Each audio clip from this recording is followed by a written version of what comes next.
오늘 주신 하나님의 말씀은 히브리서 6장 1절에서 3절까지 말씀입니다.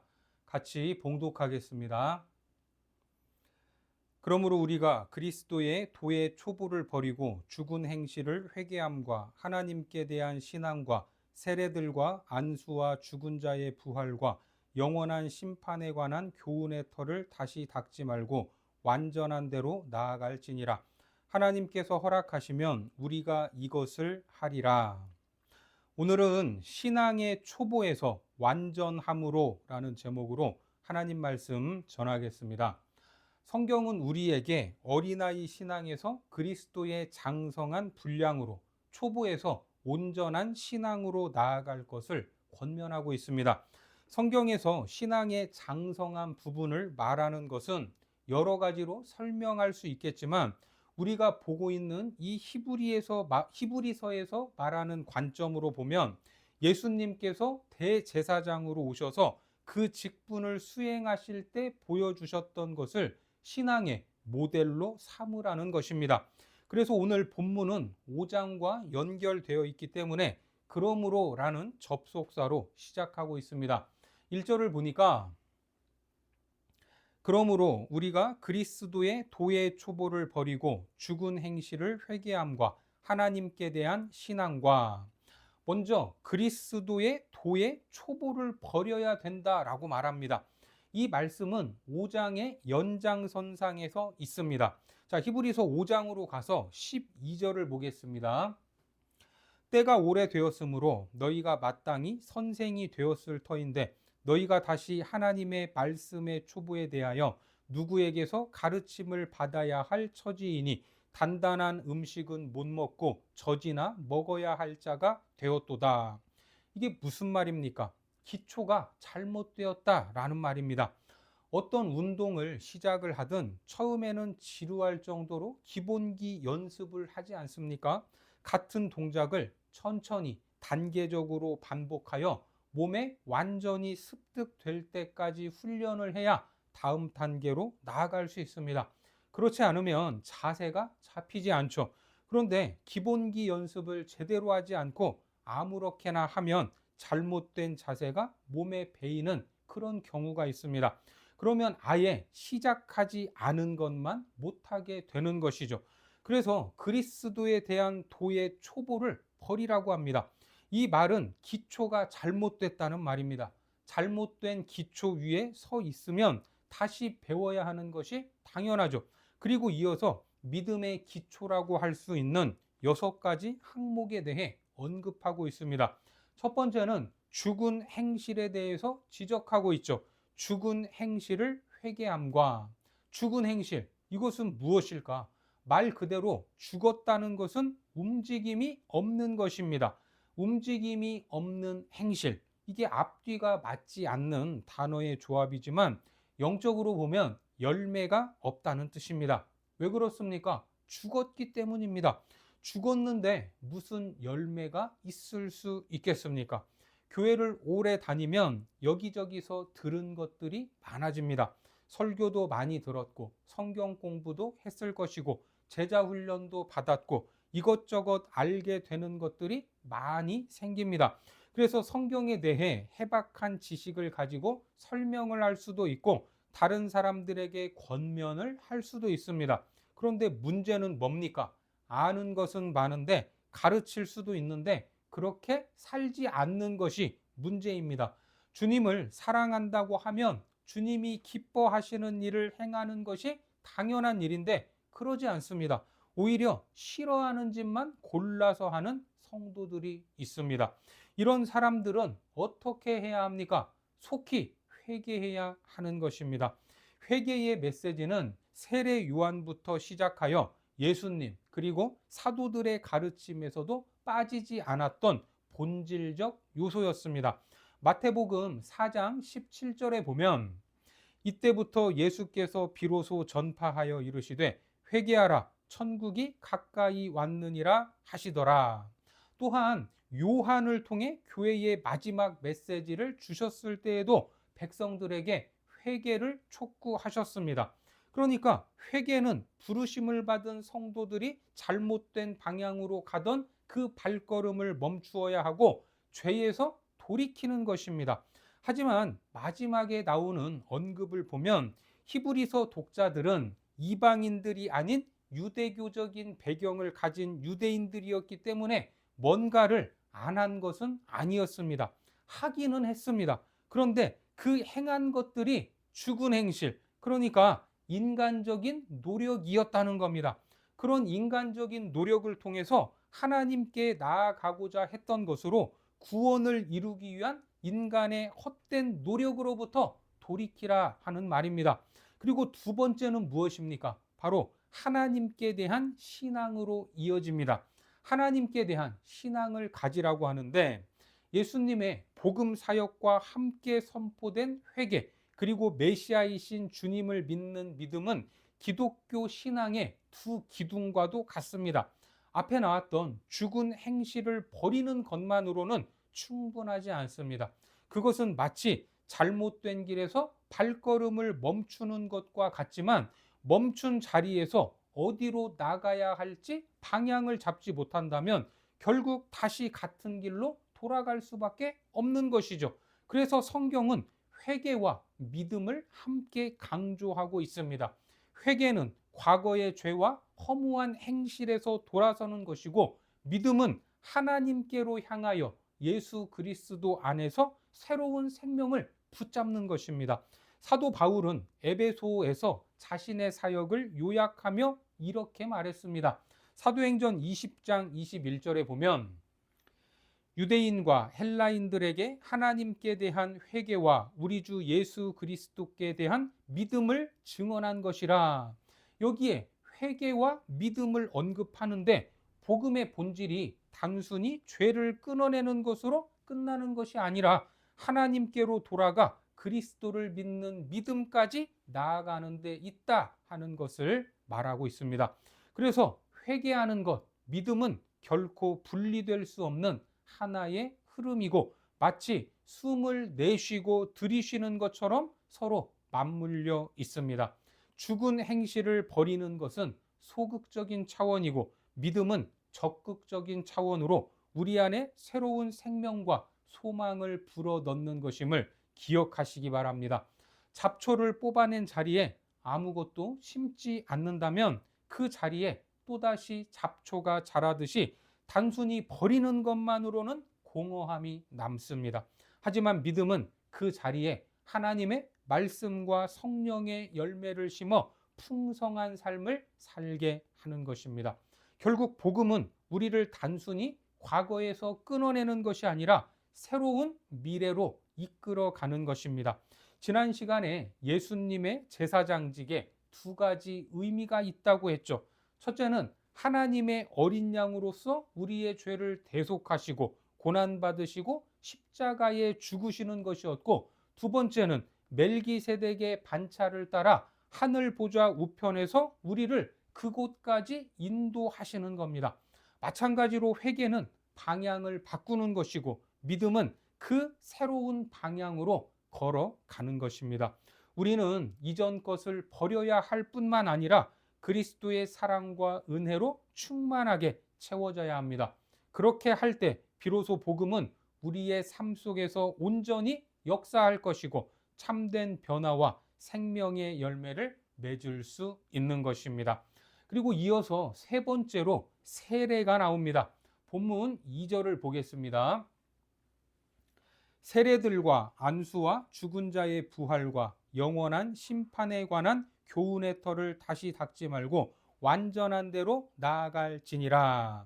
정확히 말하면 이 단어는 세례가 아니라 세례들이라는 복수형으로 기록되어 있는데, 이것은 단순히 하나의 의식만을 가리키는 것이 아니라 신약에 나타나는 다양한 세례의 가르침, 그것들을 포괄하는 표현으로 이해할 수 있습니다. 자, 일단 세례는 눈에 보이는 의식이지만 단순한 외적인 의식이 아니라 신앙의 내적인 실제를 드러내는 표징이 됩니다. 세례 요한의 회개의 세례, 예수 그리스도의 이름으로 베푸는 세례, 성령의 세례 등 신약 성경에 보면 여러 차원의 세례가 언급되고 있습니다. 자, 우리가 받은 세례는 머리에 물을 묻히는 약식으로 이루어지는 경우가 대부분이지만 원래 세례는 물속에 완전히 잠겼다가 다시 나오는 것입니다. 침례 교회에서는 그렇게 행하고 있죠. 자, 그렇게 물속에 들어가는 것은 죽음을 상징합니다. 그리고 다시 나오는 것은 새로운 생명을 얻었다는 상징입니다. 그래서 다양한 세례의 모습이 있지만 공통된 메시지는 옛사람을 벗어버리고 새 사람으로 살아가는 변화입니다. 그리고 그리스도와 연합하여 새로운 생명 안으로 들어가는 은혜의 경험을 말합니다. 그래서 단순히 의식 자체에 의미를 부여하고 있거나 나는 세례받은 사람이야 이렇게 생각만 하고 있을 것이 아니라 세례에 담긴 참된 의미, 곧 그리스도와 함께 죽고 그리스도와 함께 다시 살아나는 부활의 능력을 붙잡아야 하는 것입니다. 세례라는 기초에 머물러 있지 말고 그 기초 위에 더 깊은 성숙과 완전함을 향해 나아가라고 권면하고 있습니다. 그렇습니다. 세례는 시작일 뿐입니다. 그 이후의 삶은 그리스도 안에서 날마다 새로워지고 성령의 인도하심을 따라 완전함을 향해 나아가는 믿음의 여정이 되어야 하는 겁니다. 우리가 받은 세례가 단순한 의식이 아니라 신앙의 본질을 드러내는 표징으로 그리스도인다운 그러한 삶으로 나아가는 복된 순간이 되었으면 좋겠습니다.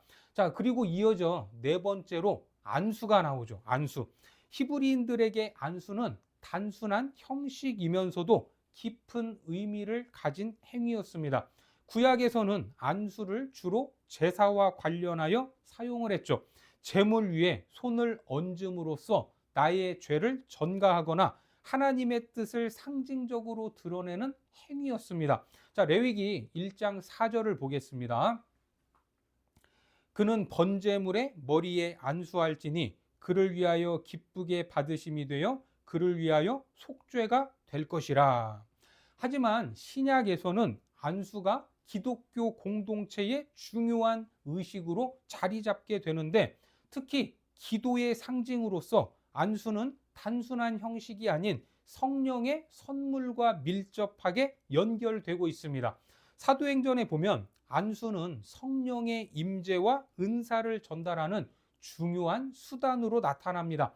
사도행전 8장 17절에 보니까 이에 두 사도가 그들에게 안수하매 성령을 받는지라. 사도들이 새로 믿음을 고백한 이들에게 안수할 때 성령께서 임하셨고 이것은 공동체가 그들을 신앙 안으로 받아들이는 입회식의 일부가 되었습니다. 여기서 안수를 기초 교훈 가운데의 하나로 언급하는 것은 신앙 공동체가 성령의 선물과 은혜를 올바르게 이해하고 이를 통해 사역과 삶의 방향을 잘 잡아야 한다라는 것을 말하고 있습니다. 또한 안수는 단순히 개인의 신앙 입문을 넘어 사역을 위한 임직과도 관련이 있죠. 교회 안에서 지도자를 세우거나 사역자를 파송할 때 안수를 통하여 하나님의 부르심과 공동체의 인정을 함께 드러냈던 겁니다. 사도행전 19장 6절을 보겠습니다. 바울이 그들에게 안수하매 성령이 그들에게 임하심으로 방언도 하고 예언도 하니. 이것은 단순히 인간적인 위임이 아니라 성령의 권능과 은혜가 그 사역 위에 함께 하심을 상징하는 행위로 신앙의 기초 교훈으로 형식적인 의식이 아니라는 겁니다. 성령의 실제적인 역사와 공동체적인 의미를 가지고 있습니다. 따라서 안수의 의미를 올바로 이해하고 그것을 통해 성령의 은혜와 사역의 부르심을 붙잡아야 하고 더 깊은 성숙과 완전함을 향해 나아가야 하는 겁니다. 그러니까 안수는 단순한 손의 접촉이 아니라 하나님의 은혜와 성령의 선물을 상징하는 행위요. 교회 공동체가 함께 신앙과 사역의 길을 걸어가는 중요한 표징으로 사용되었다는 겁니다. 자, 다섯 번째는 무엇입니까? 죽은 자의 부활이 나옵니다. 죽은 자의 부활. 사실 부활은 초대교회 성도들에게도 쉽지 않은 주제였습니다. 일부 그리스도인들은 부활의 실제성과 그것이 성도들에게 의미하는 것이 무엇인지 이해하는데 어려움이 있었습니다. 그래서 사도 바울은 분명하게 가르쳤는데 죽음은 끝이 아니다. 단지 이 세상에서 하나님을 위해 살아갈 수 있는 육체적 삶의 마감일 뿐이다. 그러면서 성도들에게 더 큰 소망이 기다리고 있음을 가르쳤습니다. 고린도전서 15장의 말씀을 보겠습니다. 그리스도께서 만일 다시 살아나지 못하셨으면 우리가 전파하는 것도 헛것이요 또 너희 믿음도 헛것이며 그리스도께서 다시 살아나신 일이 없으면 너희의 믿음도 헛되고 너희가 여전히 죄 가운데 있을 것이요 만일 그리스도 안에서 우리가 바라는 것이 다만 이 세상의 삶뿐이면 모든 사람 가운데 우리가 더욱 불쌍한 자이리라. 그리스도께서 부활하셨기에 우리의 믿음은 헛되지 않고 그분과 연합한 자들은 장차 영광스러운 부활에 참여하게 되고 최상의 것은 아직 오지 않았다. 이러한 선언인 것입니다. 히브리서 기자가 죽은 자의 부활을 기초 교훈으로 언급한 것은 신앙 공동체가 미래에 대한 바른 가르침을 붙잡아야 한다라는 것을 보여주고 있습니다. 부활은 단순히 위로의 메시지가 아닙니다.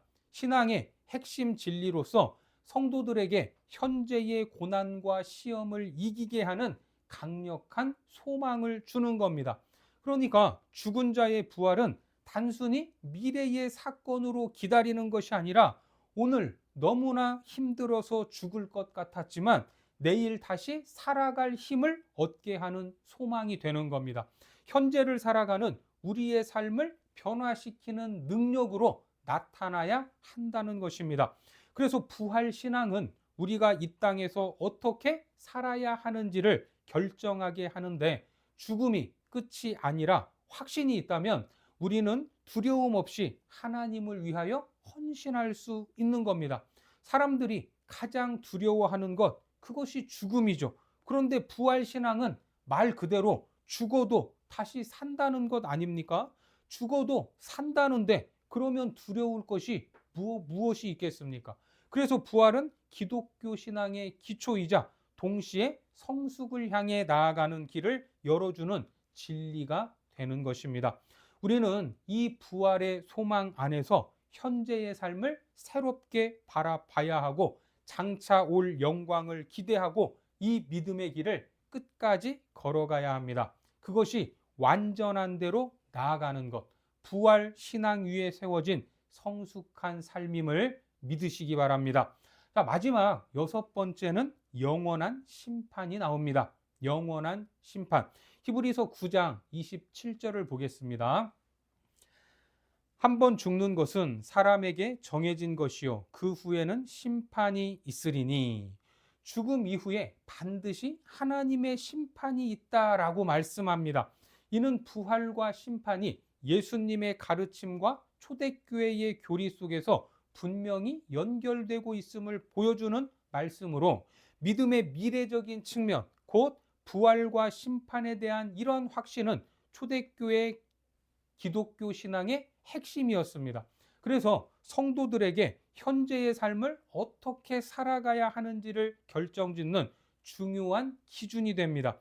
그러니까 영원한 심판이 있다는 것은 단순히 우리들에게 두려움을 주려는 메시지가 아니라 신앙의 방향을 바로 잡아야 하는 진리가 되는 것이고 하나님 앞에서 모든 인간은 반드시 그 행동에 대한 책임을 지는 순간이 있다는 것을 알게 하는 말씀입니다. 심판이 있음을 알기에 우리는 하나님 안에서 살 수 있습니다. 그리고 세상을 부러워하지 않을 수 있습니다.